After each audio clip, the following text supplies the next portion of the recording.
Yeah, kid. I know how we do. We ain't gonna wait for no more people to come in because there's gonna be a lot of people on the live. But we still love doing what we do. So let's get it.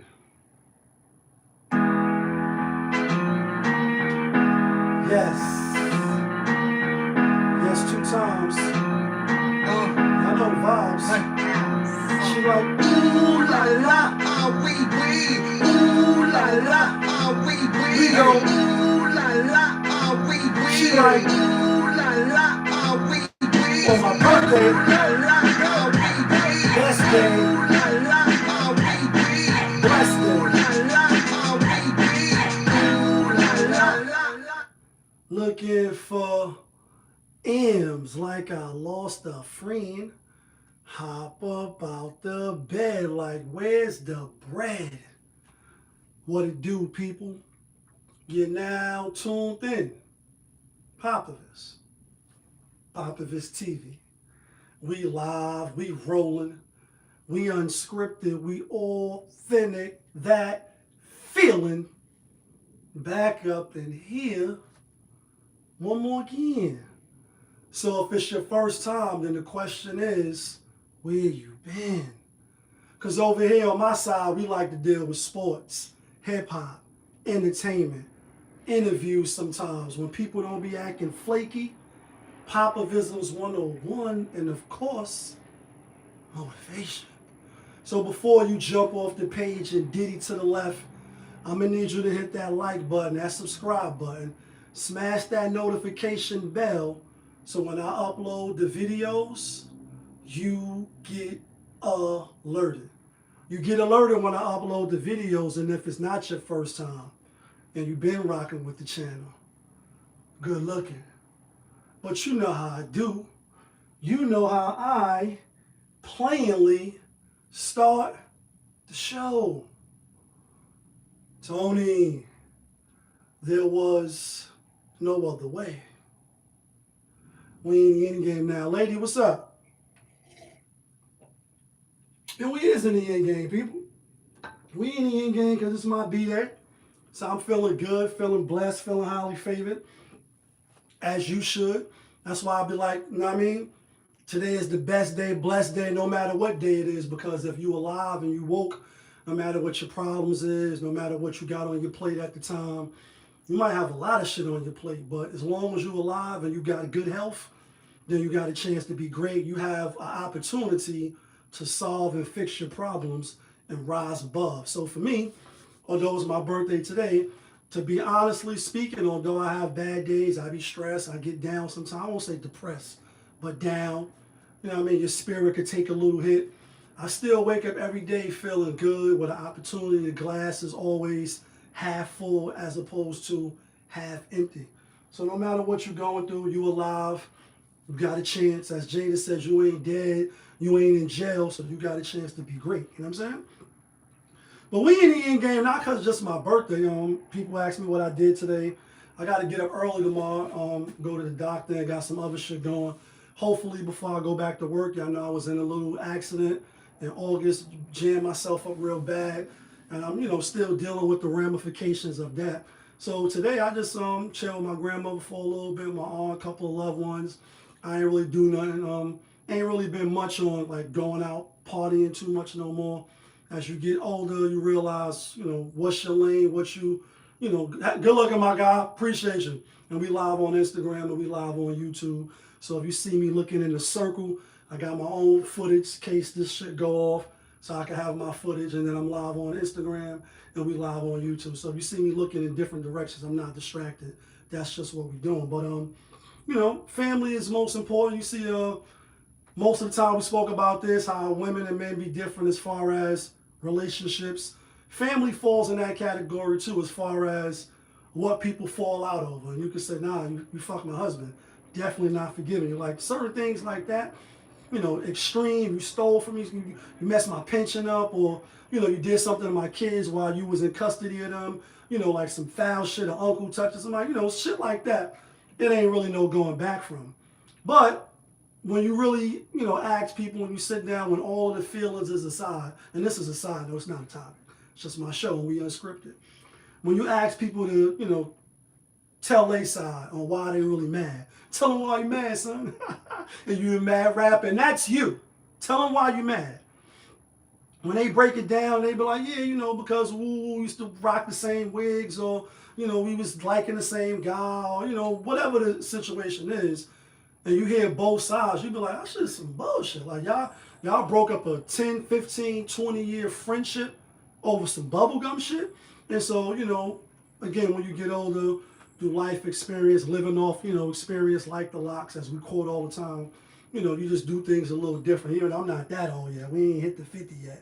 But anyway, just like when people celebrate life, like today is my birthday, on the flip side, we in the end game, because some people is mourning death.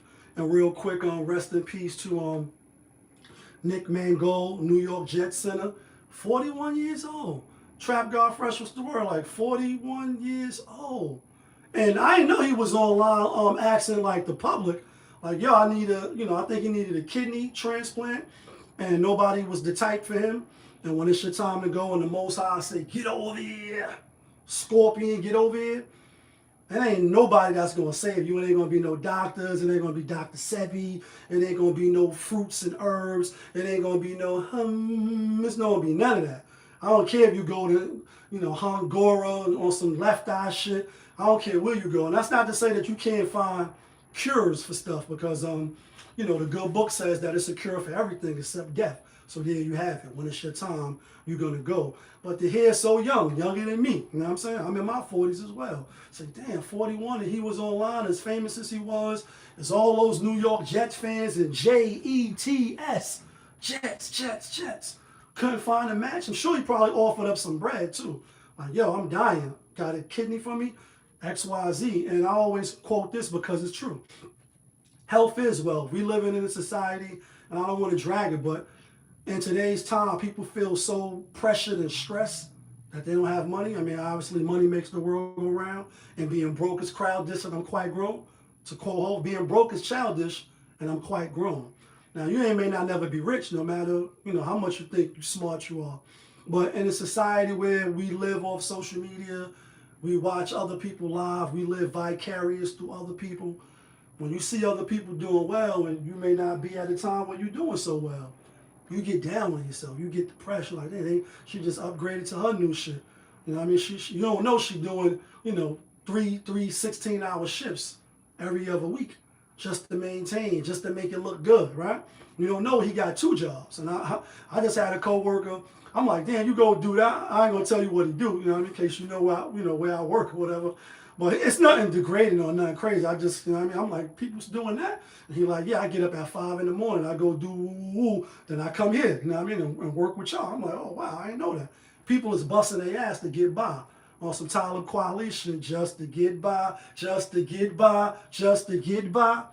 And when you see people doing well, that make you get down. Not all of us. Some of us have spirituality. We have meditation.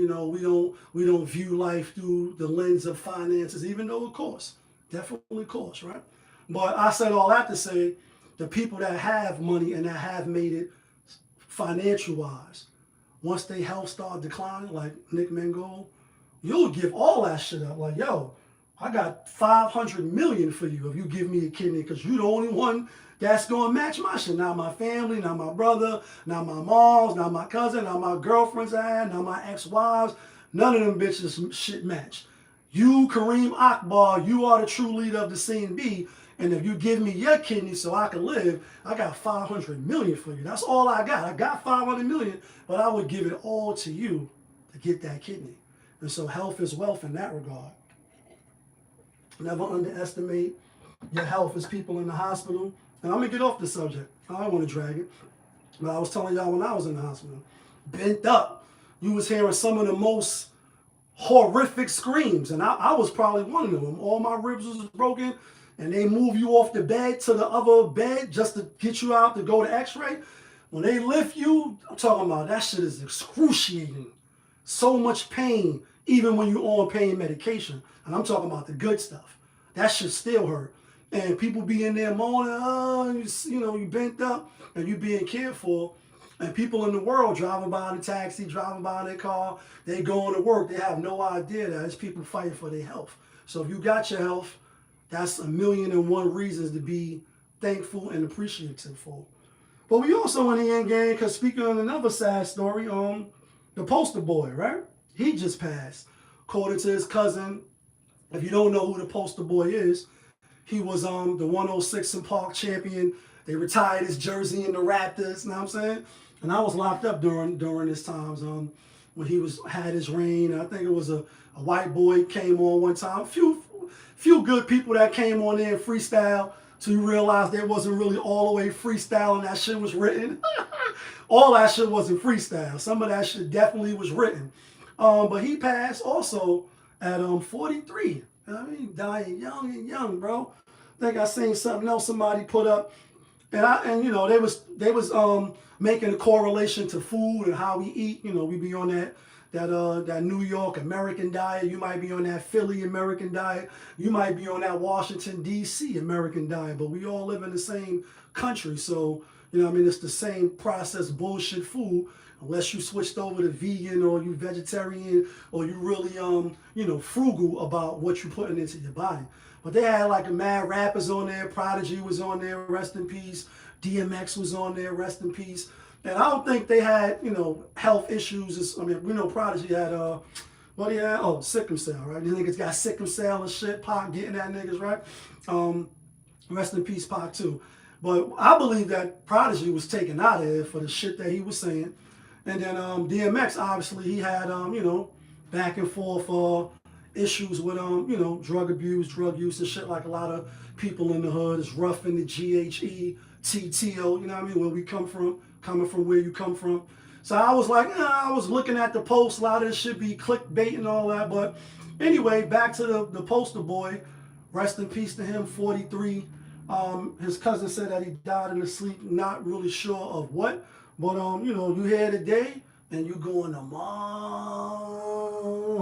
That's why I often play on the channel. It's just not a saying. And shout outs to KRS-One because it's his saying.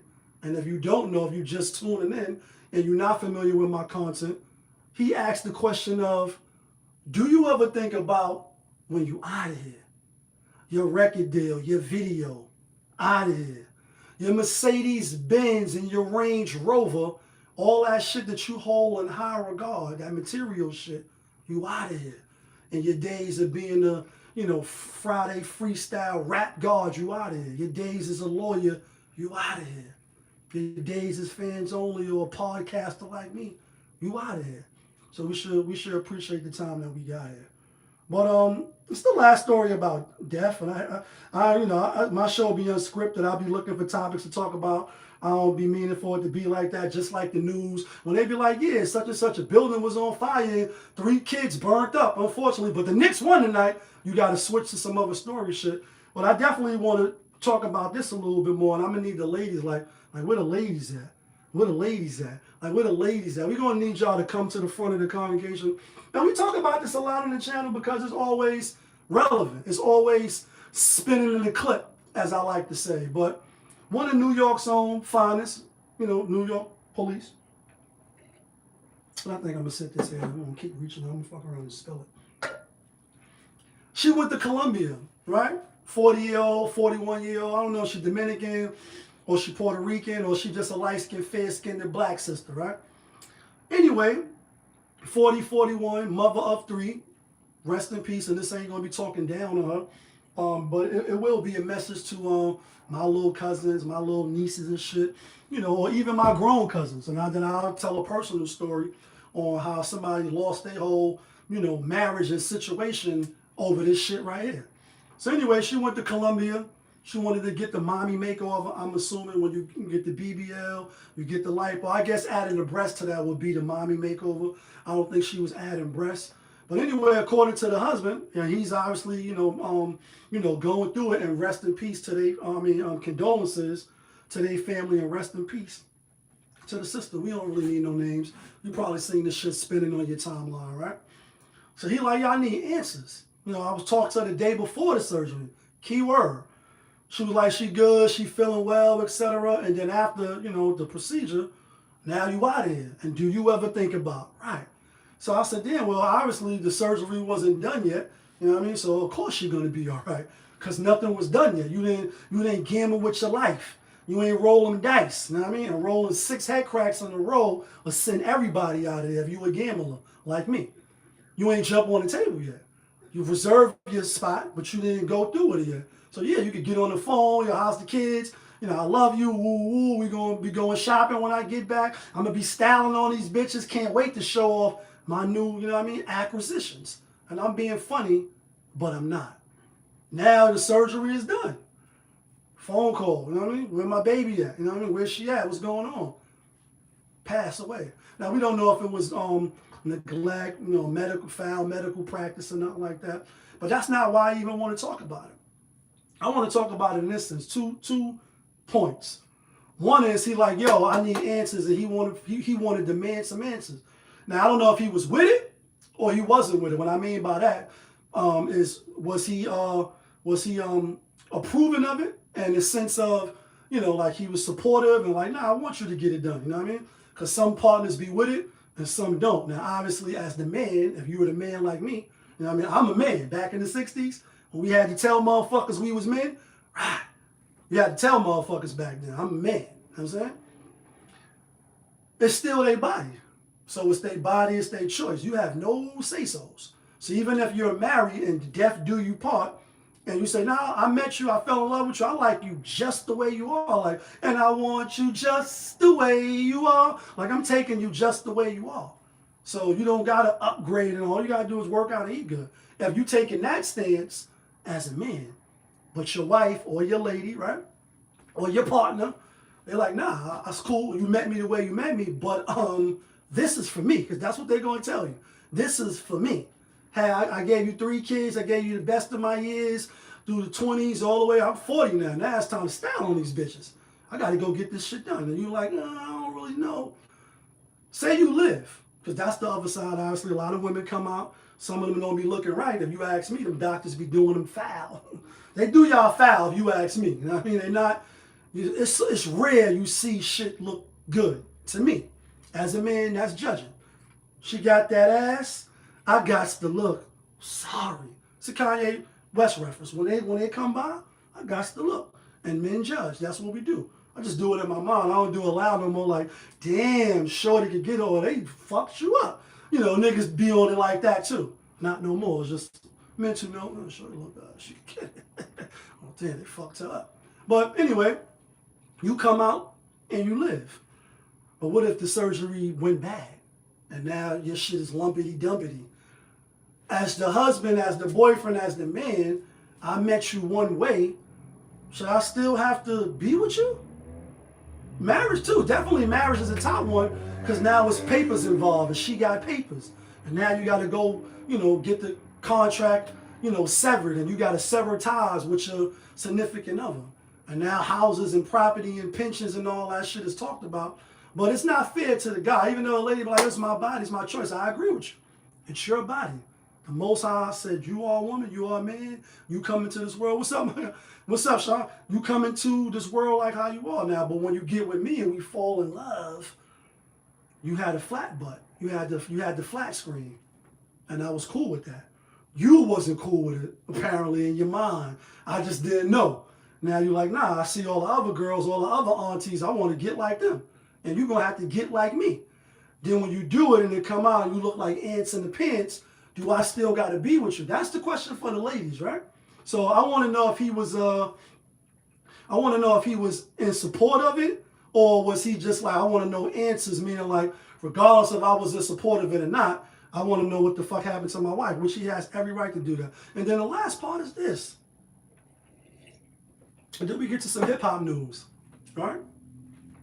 The last part is this, ladies. Like, again, where the ladies at? Where the ladies at?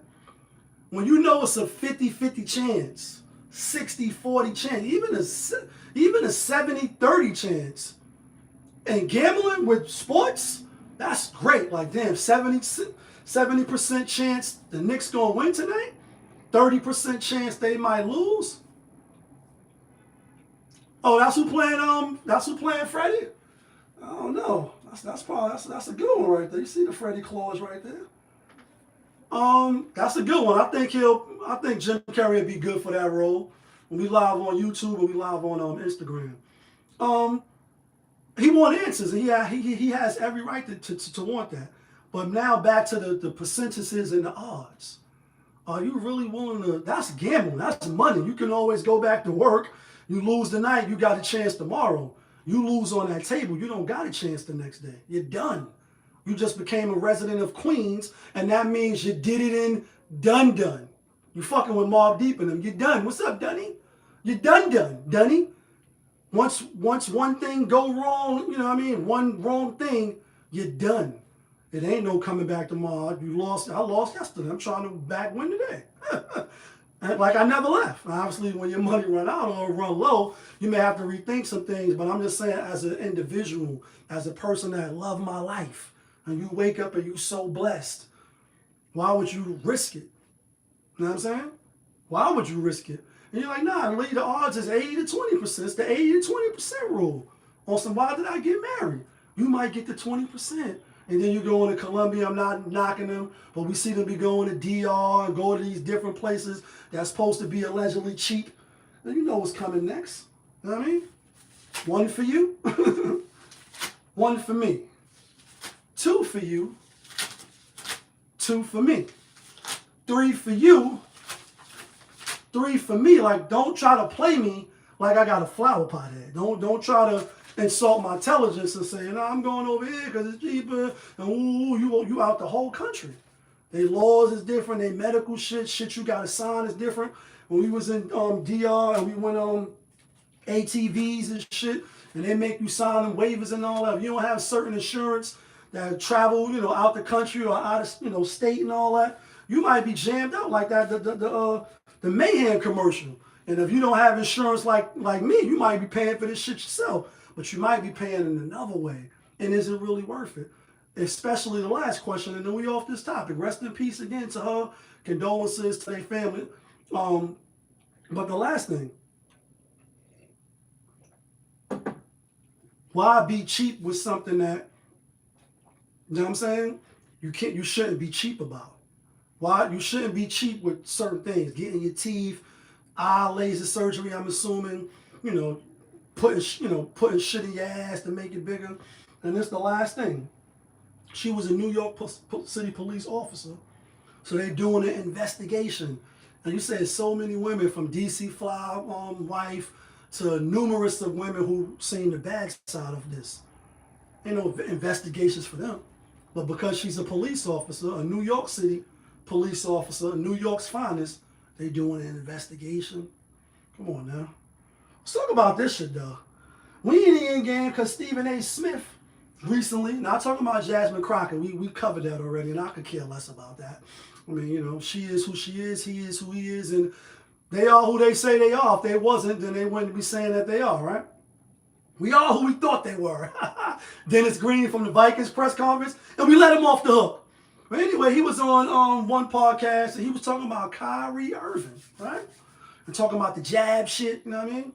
Who got flames? For those that took it, I ain't knocking you. I was one that was looking with the side eye. I was looking like this.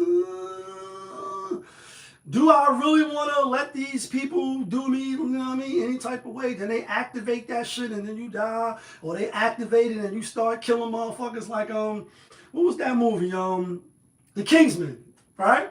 And Samuel Jackson was the bad guy. He was the antagonist.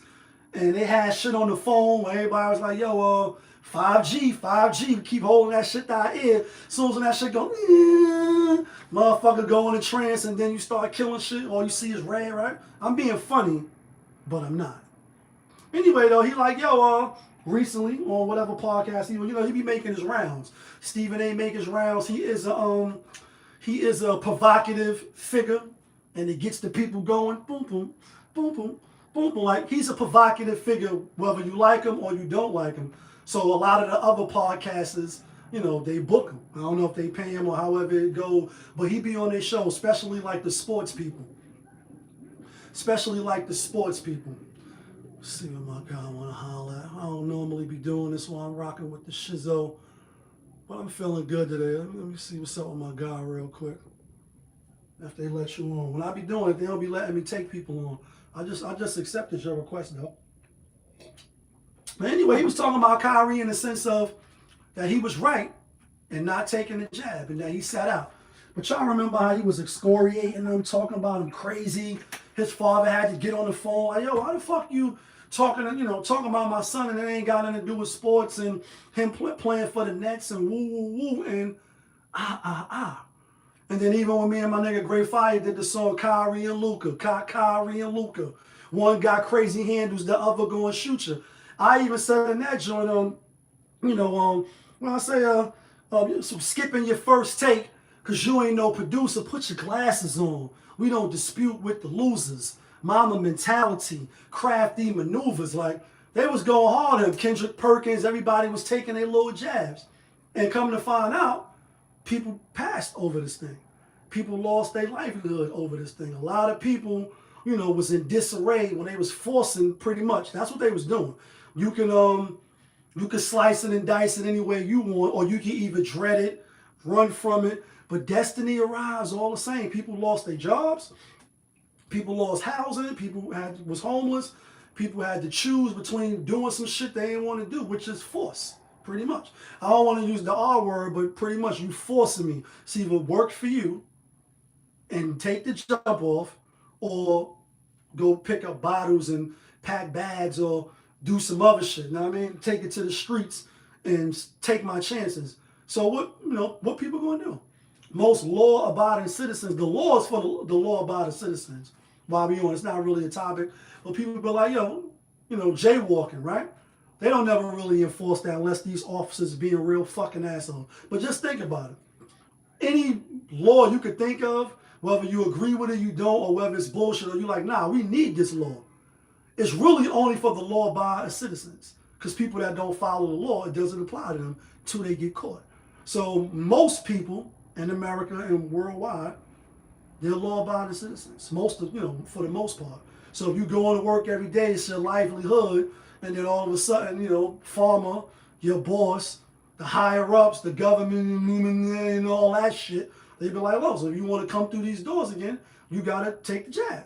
Or you could go home and figure it out. What most people going to do? They're going to think, they're going to conform. They ain't going to Colin Kaepernick. And even when Kyrie was going through it, one of my points was I'm happy because he was rich and he's a big fish. So anytime you made it, you don't have to conform. That's why I was talking about Snoop Dogg, and this is a side note. It's not really a topic. After they came for him with the LGB5 and the L train and all that shit. And they like, yo, we hear you talking down on us. We want to, redirect you, put you in the right direction. And then all of a sudden, he got a song, he got cartoon characters in his show. And basically, yes, massa, you conforming when you already got money. So you don't have to do it. Not saying that the people that don't got money have to do it, because now it's about principles, morals, and values. And which side of the gun line you on, boss? But Kyrie was rich. So if he did anything other than stand on principle and business, I personally would have been looking at him like, damn, my nigga, you come in this, this metaphorical, philosophical, you a genius. So I'm being funny. But he come off as real intelligent, real sharp. You're going to fall for the banana and the tailpipe, Pausellini. You're going to fall for that, but you already up millions. And he did. And now Stephen ain't coming back because a lot of them people at ESPN, they took the they had to go through it, and like most Americans, they had no choice. Stephen A wasn't turning down that money at ESPN and Disney. You kidding me? Nigga wasn't turning down that bread. Not at all. So he took the jab, and he was mad that Kyrie stood upon principles, and he had to conform, even though they both millionaires. Even though at that time, Kyrie probably had way more than him. Now Stephen A up. You know what I mean? Got that big contract. He is the face of ESPN, not just First Take, in my opinion. So he doing good. You know what I'm saying? But who do you know? And I'm sure everybody was closely affected. You know what I mean? 360 degrees of separation. Did anybody in your family had to, quit a job or take it? They didn't want to. You had to decide whether your kids, it was right for your kids to go to school, shit like that. You got, you know, oh, but you're black. 30 minutes into the show, you got black nurses and shit passing out on TV, like Uncle Murder said, like, miss me with that funny shit. Live on camera, like, nah, miss me with the funny shit, but they black and they look like you, and oh, by the way, they telling you to take the. Well, let's talk about this shit, though. We all for that. If you ain't do it, salute to you. If you did it and you still trucking and moving and you got the train rolling, you still paying your bills and getting it out the mud. You know, I'm not knocking you. You know what I mean? At the time, I didn't have to do it. Now that I'm working now, I may have to do that shit too. Or I may quit. You know what I mean? Depending on what it is. You know what I'm saying? But let's talk about this shit, though. Let's talk about Kareem Akbar. He is the true leader of the CNB, and if I'm going down, I'm taking y'all niggas with me. Let's talk about Al Sharpton, right? Reverend Al. Al Sharpton in the mirror, taking selfies. So how and him and Bill Cosby supposed to help me. Remember Hov said that? On the 4-4? He said Al Sharpton in the mirror taking selfies. So how was him and Bill Cosby supposed to help me? Little shot. So when Al Sharpton, remember when Al Sharpton went in the Breakfast Club after that, he was like, and he would be so, what he said? Somebody like brushing it off as like jealousy, or he would be talking about somebody like me. But he is spinning back in the news, right? And first of all, before we get fully in depth into the topic that's spinning in the clip right now, when you put the beat on, I'm not shocked and I'm not amazed. It's a Bismarck reference. When you put the beat on, you will be shocked and amazed. Make the music with your mouth, Biz. And that's a Bismarck key reference, right? Rest in peace to the Biz.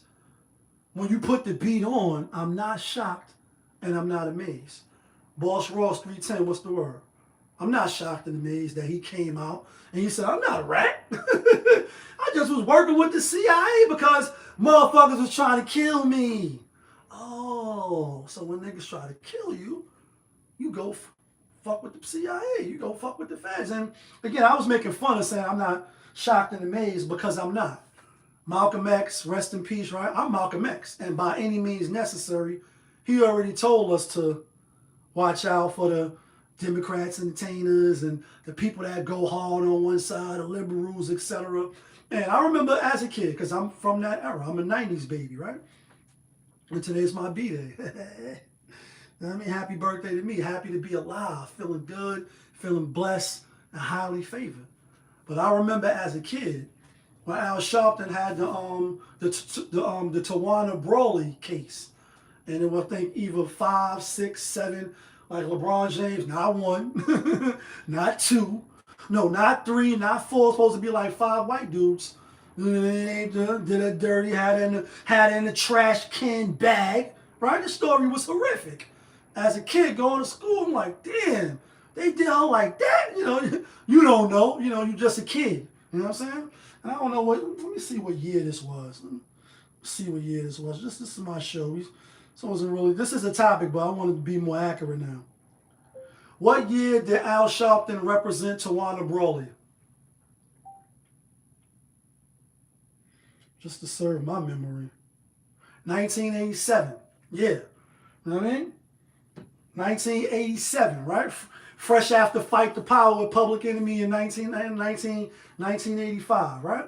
So I remember as a kid, because I was 10, 11, somewhere around there, right? I said, damn, they linked them? Put her in the trash bag? Do doodle on her and all that?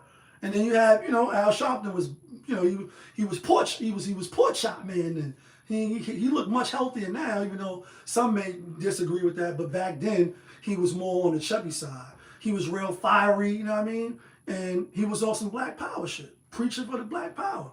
Black people, oh, black people. And he was representing. Then said all that to say, when it came out, that it was false. That's what I wanted to get to. That's why I had to go up and down the block and around the corner to come through the back door.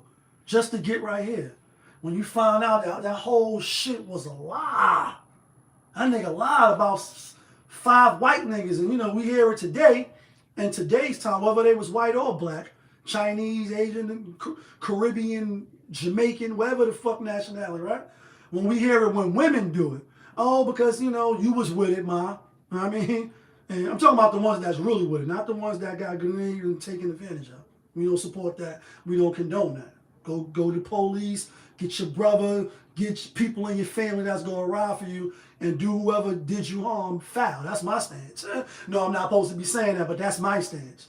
Anyway, the women that's with it, then they do the deed, they freak you off backwards, they do backflips, they goggy dog, they go to this shit.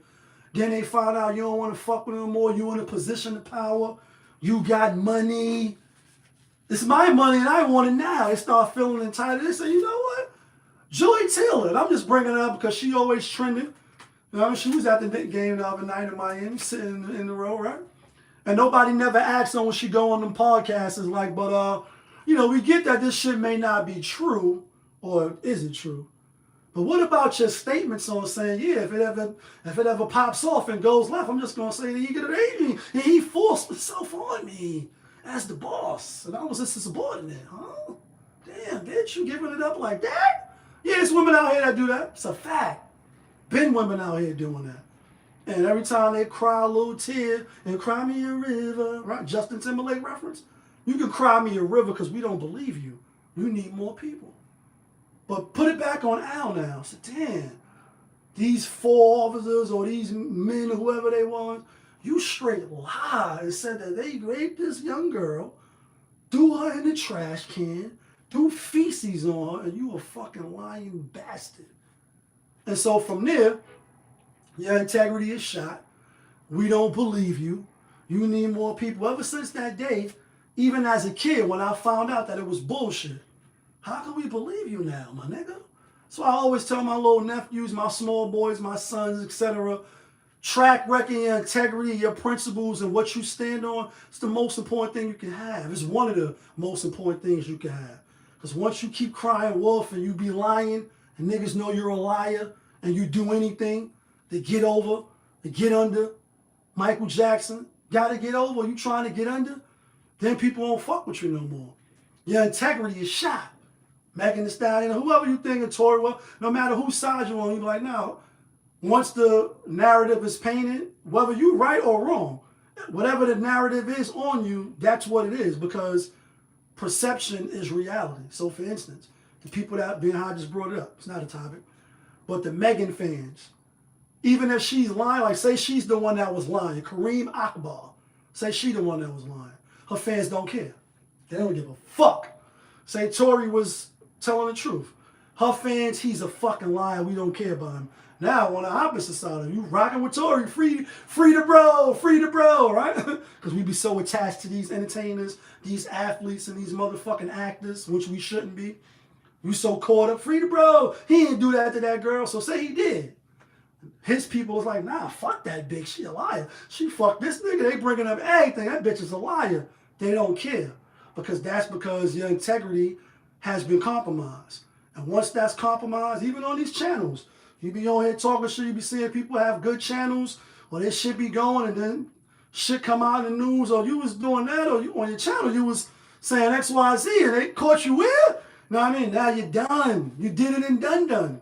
And you live in Queens. You did it and done. So we have to be mindful of our integrity, how we move in a room full of vultures. You know what I mean? You have to have discipline, and you definitely have to watch what you're putting out there, especially if you're an influencer, a content creator like myself, a podcaster or whatever, and you on these platforms and you saying shit, then in the real life, as I like to say, these bitches be trophies on social media, but in the real life, you look nothing like your profile, man. You catfishing. Like in the real life, you're not a trophy. Online with the filters and the song playing and the curves and the angles, are you somebody's wife for sure. And you should be having my baby. But when I meet you at the function, it's not functioning. Shit don't be looking. I'm just throwing that out. That's men and women. Shit you say online when we see you like also. When I see you on the street, I don't see none of that. Damn, Playboy. The fuck is the Hummer hat? Those ain't Rolex diamonds. What the fuck you done to that? You just talking. You ain't really showing and proving what you're saying. So therefore you're a fraud. You faking it till you make it. And this, Obviously, some people do that and it work for some people.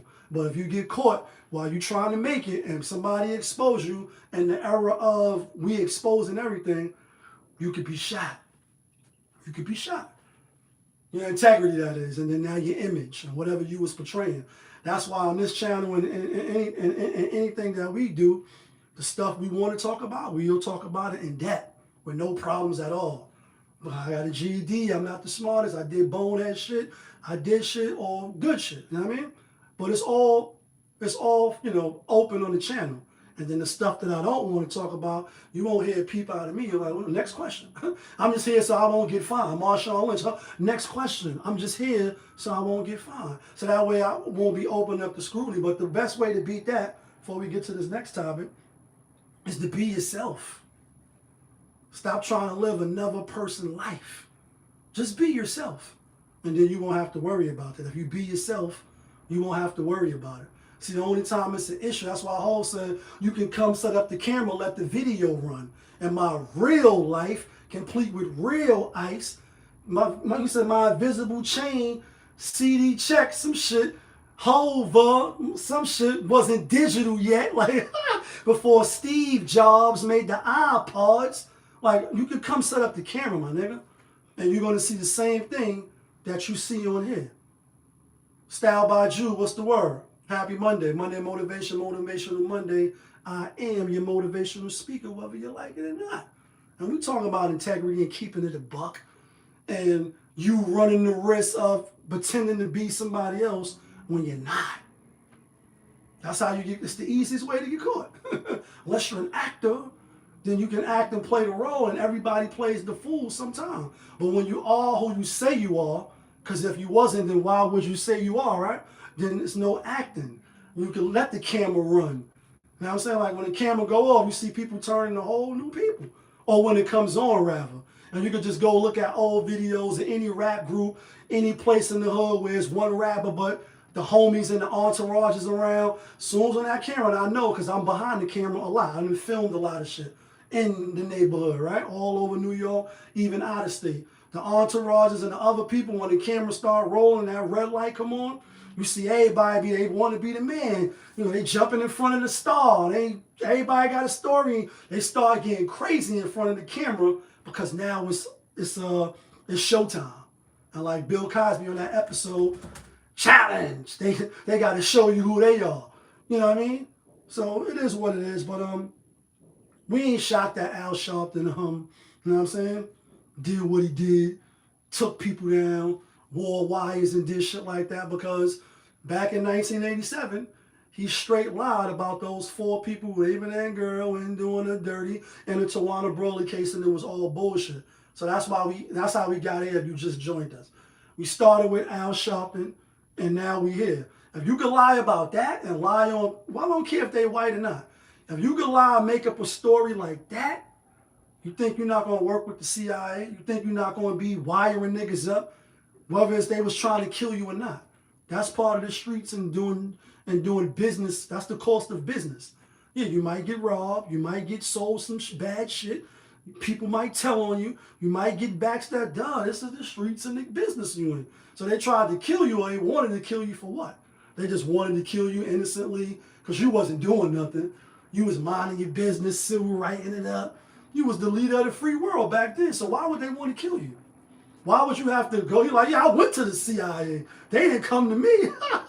And Plymouth Rock landed on us. We didn't land on Plymouth. Like, we get it, but what did you do that they wanted to kill you?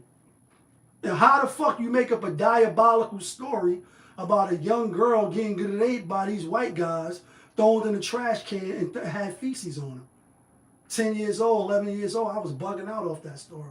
Anybody can lie about some shit like that, you'll do anything, in my book, to survive. And so we living in The Walking Dead. Let's talk about this shit, though. Let's talk about, oh, nigga, do you know what this is? One shot, one kill, what's the deal? And we addressed this like 2 lives ago, but it's spinning back in the clip now because Uncle Murder, who we quote on this channel a lot, crazy, shit crazy.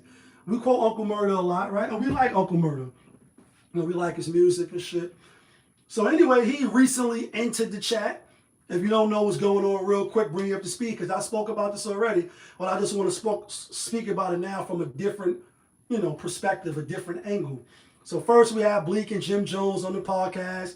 They was talking, they was making fun of Yayo, talking about he smoked crack, he a bum nigga, and Jim Jones, doing the most, because he's a podcaster now. We need them views, right? No matter if you're a rapper already with a platform, you're definitely gonna get on these YouTube streets. You're gonna run through these social media platforms, and you're gonna do and say the most, because you gotta stay in that algorithm. You gotta get them views viewing, and so you're gonna say some shit.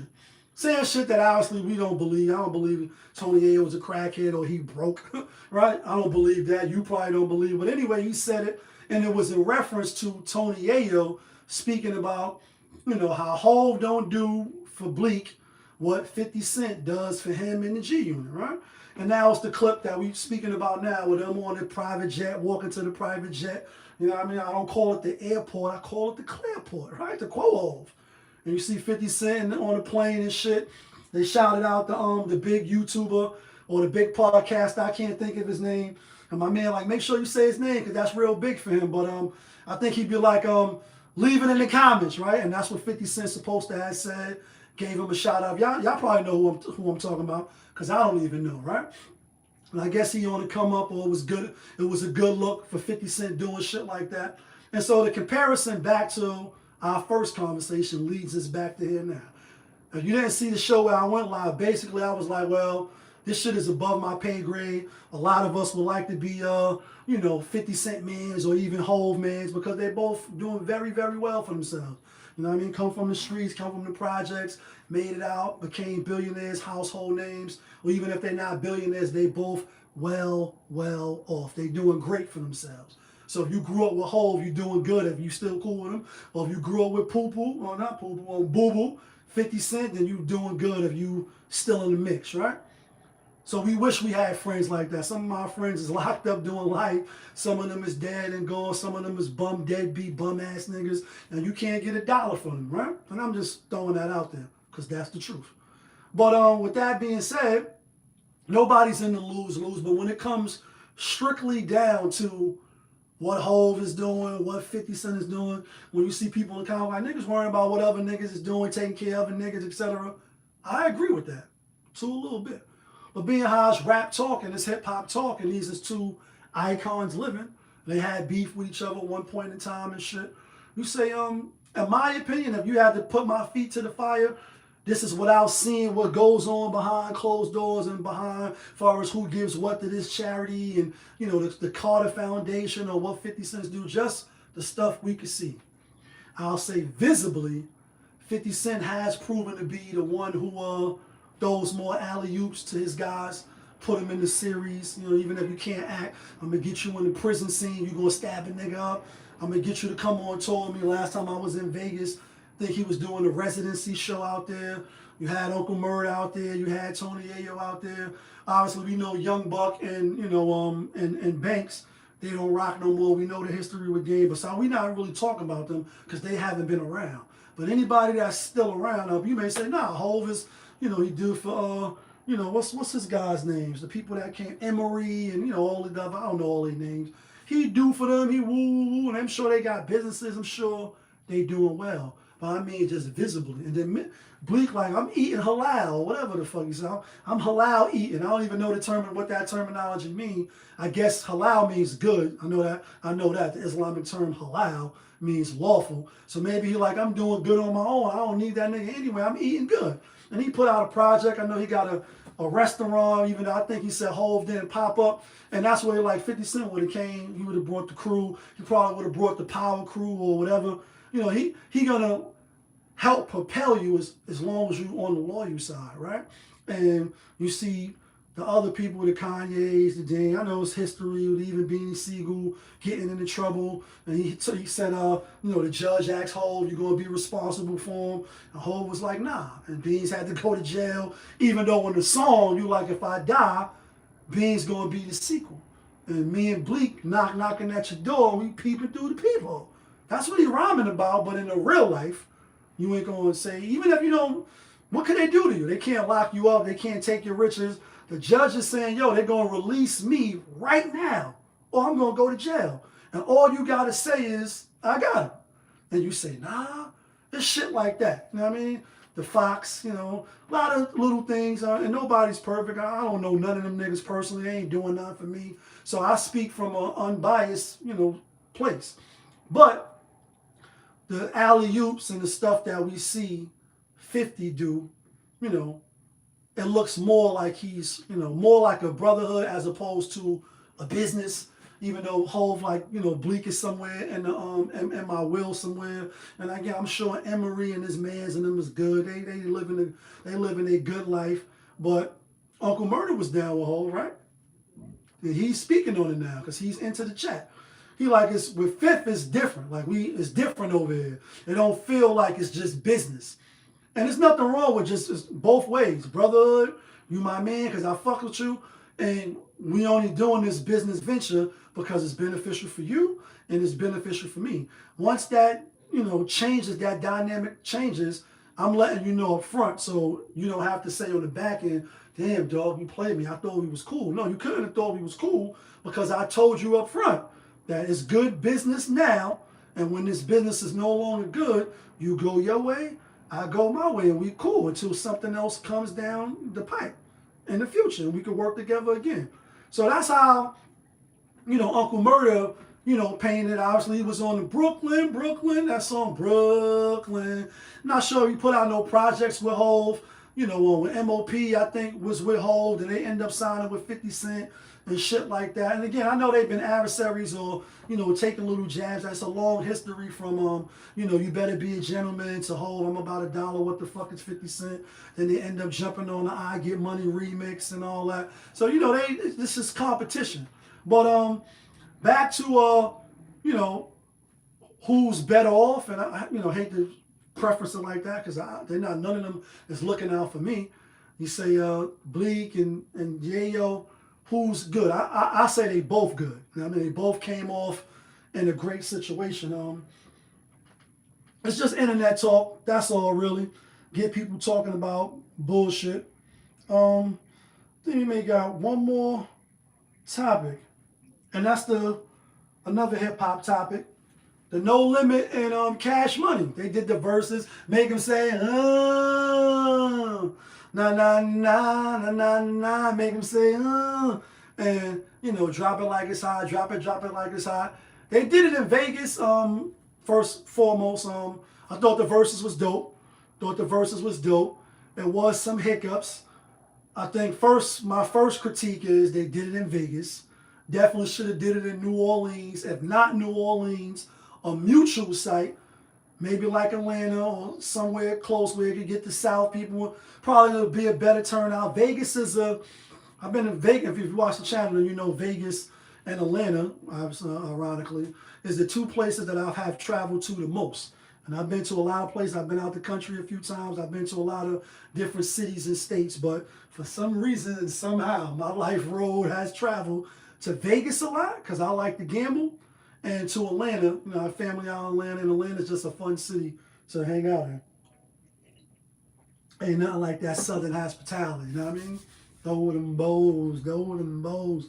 But I think they should have did it there. But now to the verses, right? A lot of clips spinning with the Birdman, rubbing his hands like Birdman, having some choice words at the end, making it hot from Tamara Braxton, Tony Braxton, older sister. Is she the older sister? Yeah. If you in the comments and you know you follow that shit, who's older, Tony Braxton or Tamara? I don't know who's older. Let me see real quick. Anyway, she was in there, you know, patting Birdman head. A lot of people was having some side-eye views about that because I guess it's rumors, which I don't care about, that she keep dealing with her sister's exes and shit. Who's older, Tony Braxton or Tamara Braxton?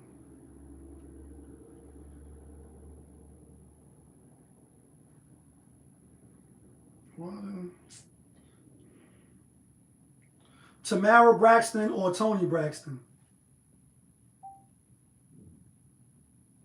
All right, so Toni Braxton was born in '67, and Tamara was born in '77. So she, all right, so Toni is older. All right, cool. Anyway, she patting his hair and shit. You know what I mean? I figure you would. All right, I'll say somebody in the chat gotta know. I gotta Google that shit. All right, so she on stage, patting his head and shit. You know what I'm saying? While he talking and shit. And just as far as the verse, like I said, that's a lot of stuff spinning from what he said at the end to who wasn't there. Obviously, the biggest person that wasn't there, in my opinion, is Lil Wayne. As far as from the Cash Money, you know what I mean? Like, he is Cash Money to me. Some people, and Juvenile held it down. Like, he was the MVP, you know what I mean, from all his songs that he did. Turk wasn't there. It's a viral clip of him talking about BG was jealous, and, you know, he had his little spill. And then it's another lady from the No Limit. Obviously, Mystical wasn't there. It would have been crazy to see Mystical go, shake your ass, watch yourself, shake your ass, show me what you're working with. One of No Limit's biggest songs. You know what I'm saying? Obviously, C Murder wasn't there. But a lady named Mercedes, she said she's suing now. You know, she had the wristband. She was there, I guess, backstage, but they didn't let her perform. Somebody else performed the song. And so she's saying she's going to get the lawyers involved and shit like that. Verses, we haven't seen verses. Well, let me just preface this. As far as rap verses, the best verses to me, even though it was a slaughter, was the Lox and Dipset. That's number one for me. Up there was Big Daddy Kane and who was it? Karis won? Yeah, Big Daddy Kane, Karis won. Fat Joe, Ja Rule, that was a good one because they both got mad hits. But we had more R&B ones recently. I think Mario and Ray J. No, it wasn't Mario and Ray J. It was Mario and Omarion. And a few other ones. Rest in peace. Fucking Brown Sugar, babe. D'Angelo, he did his by himself, which was impressive in itself, right? So we had seen some verses recently, but not that recent. I think the last one was 2023. So we 2 years removed.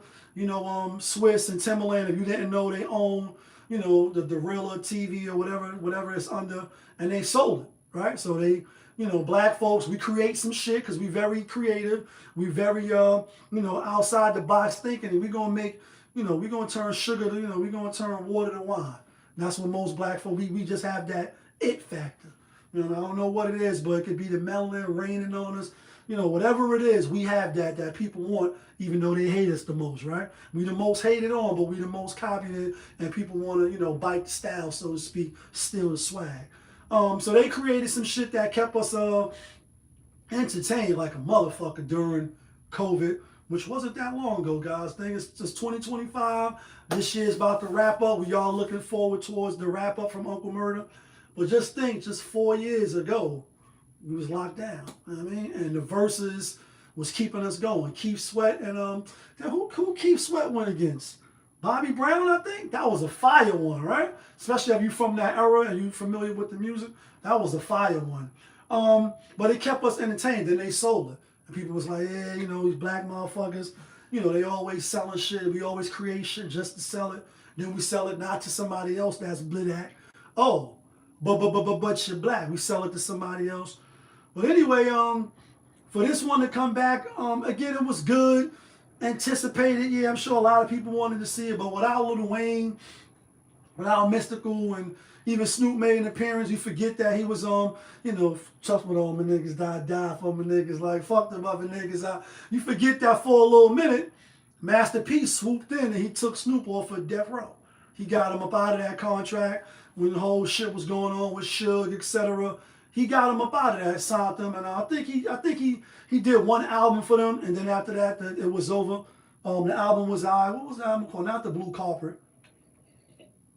I think Blue Carpet came out after that. But just to see all of them on the stage, Manny Fresh, etc., BG do all of the hits. You know what I mean? They got a lot of hits. They put on for rap, whether you you rock with the South music or not, whether you was one of those people that like, they stealing our swag or they taking from us. You know what I mean? I remember when I came home in '04. A lot of the South, was popping. Young Jeezy, you know, Luda and T.I. And I'm like, we not listening to Jada album? We fucking with Snowman? Talking about mad niggas in Harlem had them Snowman shirts on. And it was 101 Thug Motivation was hitting heavy in the streets. And I was a hater. I ain't gonna even lie. Jeezy, I was a hater. I had to catch up later. I ain't gonna lie. I came home and really like all these niggas in New York, especially in Harlem where I'm from, having the Snowman shirts on and shit. And everything was, with some Young Jeezy shit. But even with that being said, I recognize that the South they put out mad, great music, not even good music. And Cash Money was one of them. They one of the first eras to, get the label and I think they got 100 million when they got signed. So they kicked the doors down. Master P also was another one, with the Ice Cream Man and selling shit out the trunk, showing, you see his evolution from that all the way to now, even from the TV show and, what it was, growing up hip hop, etc. With Dame was on, Master P, his whole evolution to even now, being the coach of the New Orleans state team and, being a motivational speaker, putting out healthy foods, etc. They put on for the culture. So it was definitely a win for New Orleans. If you didn't go see the verses, you should go see it. If you're from that era, if you're not from the era, then the songs may sound old and dated. Some of them to y'all, we on the new drill shit. We on the new music comes and it goes tomorrow. You know what I'm saying? Actually, I got one more topic. Especially if I find the clip. Let me find the clip first. I think it's BdaY spinning some freestyles.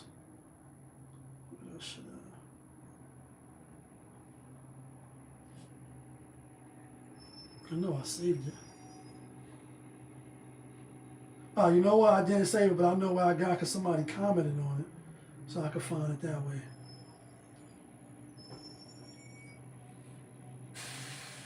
Right here, I think. Oh no, that's the Uncle Murder shit. Where's the comment at from this freestyle shit? Alright, I'm gonna play the freestyle anyway. Alright, so forget the freestyle. But it's BdaY, battle rap BdaY, right? Shout outs to the battle rap world. I guess him, Goods, J Mills, Harlem Stand Up, right? They got their little shit going on. And it's like, update your resume, right? And I guess J Mills like telling them they need, or I think they was telling him he needed to update his resume. So he came out, he read off Good's resume, like, yo, you ain't put out no music, you ain't do no battle in 2 years, like music-wise. And this is the only point that I want to talk about it musically, song-wise, album-wise, in this sense. Not like who's the better battle rapper, who got the better bars, because that's always going to be subjective and opinionated. We all got them. You might be riding with somebody, you might not. Battle rap, it's niggas that's nice, and then it's niggas that's nice. When they get together, it's like he won, two, it's even. So I won't get into none of that. But anyway, it's a post where Mills on his page, and he reading, Goods resume. Like, you talking about my shit, you ain't got no resume. You need to update your shit. So that's where it starts. But he also mentions BdaY, and then what BdaY said, you wanna sit and talk, and I wanna rap, and he rhyming over the I think that the One Blood, the games, Game used it. It's not his beat originally, but the One Blood, he rhyming over that beat, and he killing it. BdaY going in. He like, then at the end, he like, yeah, you better update your resume.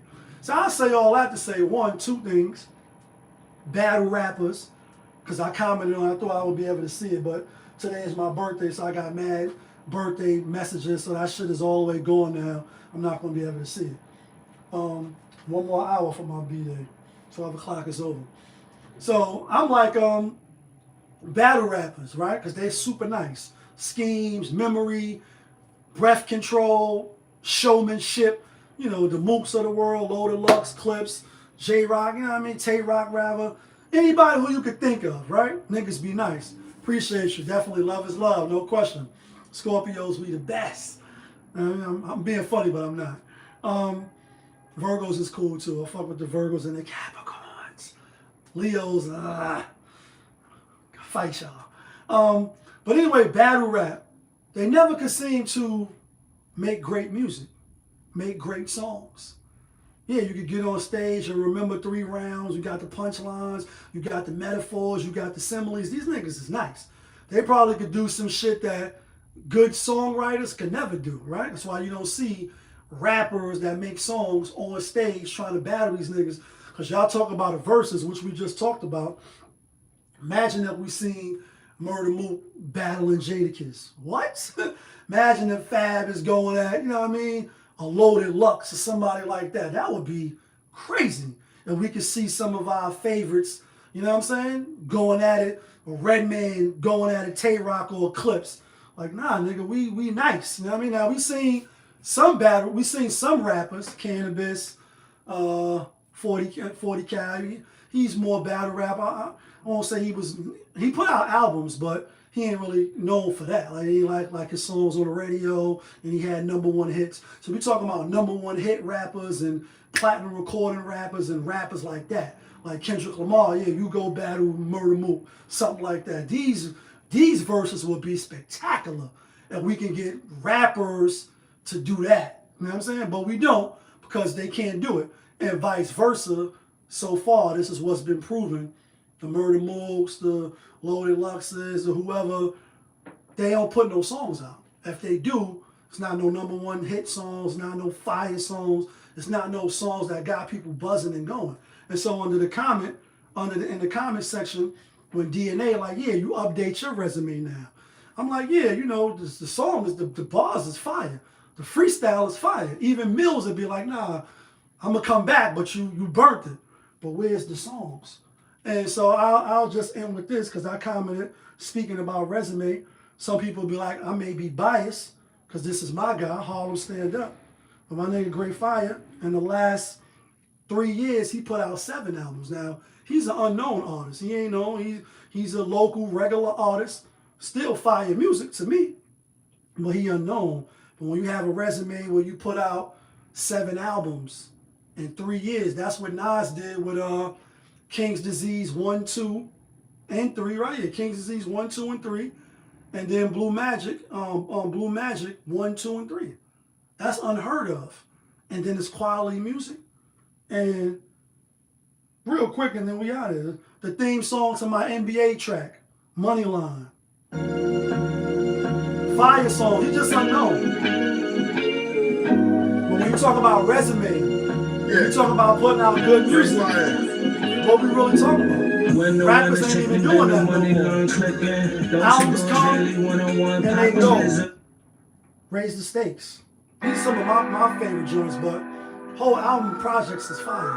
Just dropped 8/11, coming out with another one, thinking Thanksgiving. HD Vaughn, what's the word? Happy Monday. Yeah. Tiger Styles. What's the scores on them games, though? I'll be listening real quick. Let's raise the stakes right here. Great Fire. I raise the bar, I raise the stakes. Yeah. I'm on go, y'all pump your brakes. Somebody let them know I play for takes. Keep it so real. Y'all keep the fakes. I raise the bar, I raise the stakes. Yeah. I'm on go, y'all pump your brakes. Somebody let them know I play for. Damn it, man. Niggas did not cover. This week, Duggan. Fucking these niggas did not cover the spread, man. Philly won. They ain't gon' like it cause we thuggin'. They ain't gonna like it cause we They Duggan. gon' like it cause they Billy D, what up, my guy? Happy Monday. Just running through a couple of my favorite tracks from Great Fire. Yo. In the back of the lack of the tour bus. See ya on the main stage, tabloid, the front page. See ya. This for my dogs and the Great Danes. We got it out the mud. You see how shit changed? One day you think it had to change Cause the broke ways. Mom tried the home train. Still act the fool. Stepfather in the house still broke the rules. Remember the biological. Wasn't in the physical. Invisible. Man made it visible. Miserable. This is real shit. It's one of my favorite joints, The Weeknd. Shout out to my nigga V Twizzy on the chorus. Damn, fucking OKC didn't cover tonight, man. I've been feeling funny vibes all weekend. Fetty got 40, but he's still in the beacon. Tell niggas to sleep in. Niggas sleep in. Then we go into a deep end. And your close friends was a light 10.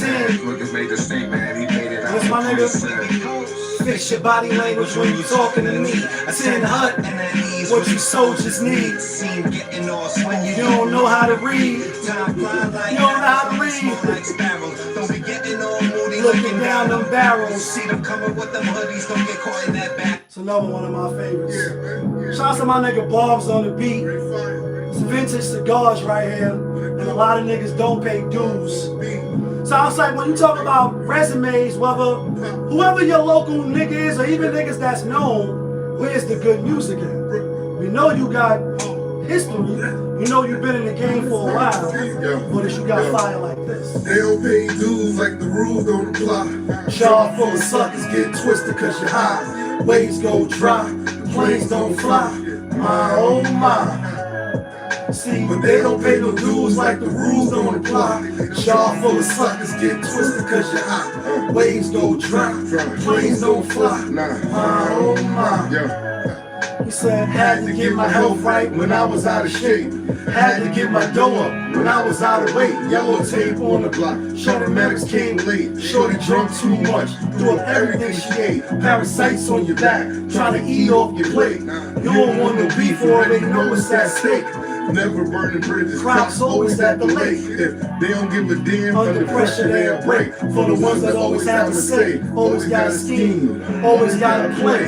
Always gotta scheme. Earning outtake. We made it out the bean. Y'all overnight celebrities. We made it in the big. Had to do the cream. We had to do our thing. 100,000 everywhere. We just did the scheme. Converse we never wear. That just ain't our thing. Killers on long. No, it's like for the ladies. It's one of my favorite tracks right here.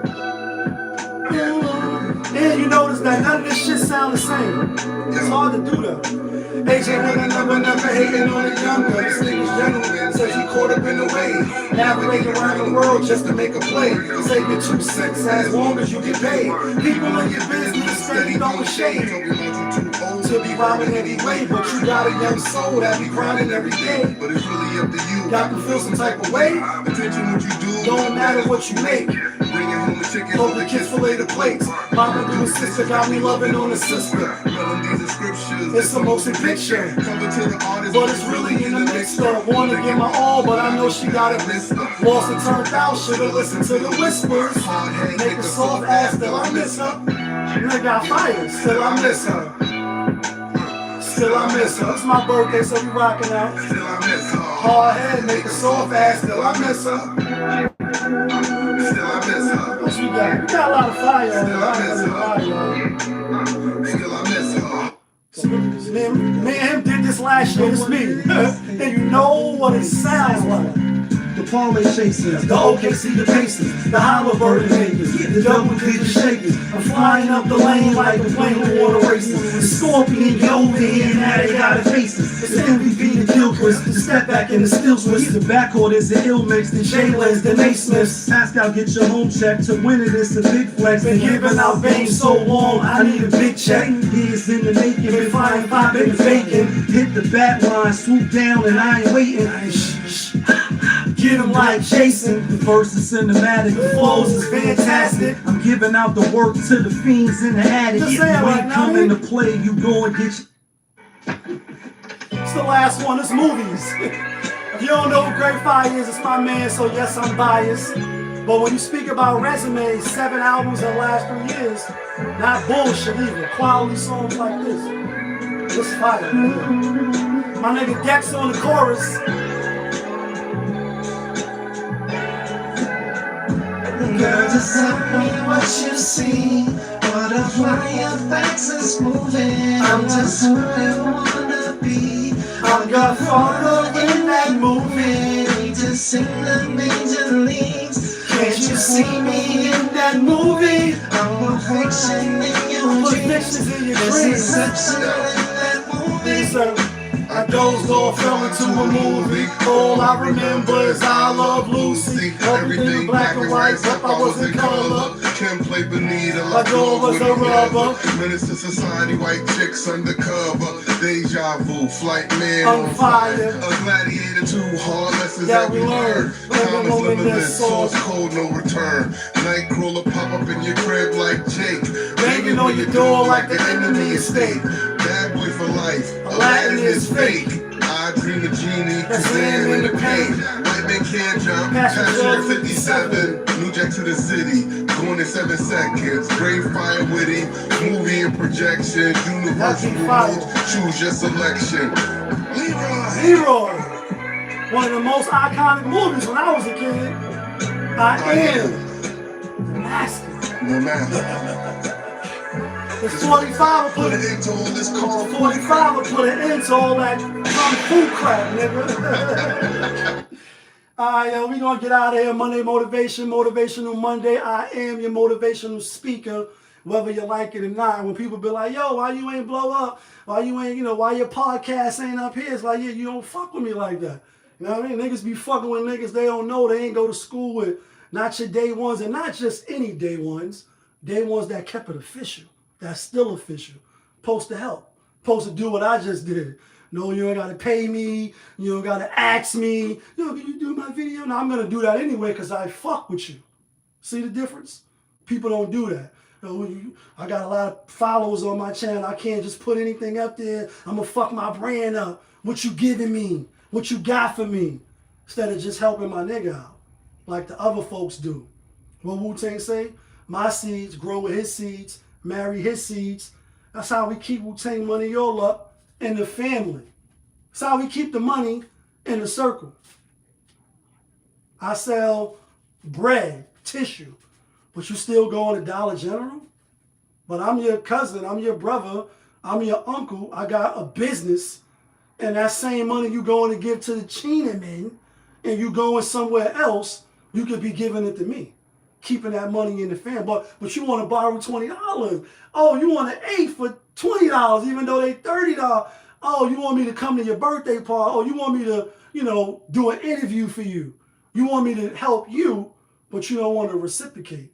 That's one of the biggest problems that we had and that we still have. Oh, but you're black. For black folks. But that's what I got for y'all. Y'all know who it is. It's your guy, Popovich. Y'all was just tuned in. Popovich TV.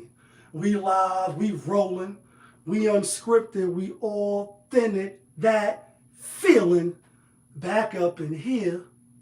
One more again. Yeah, kid. Be safe out there, y'all. Thanks for watching.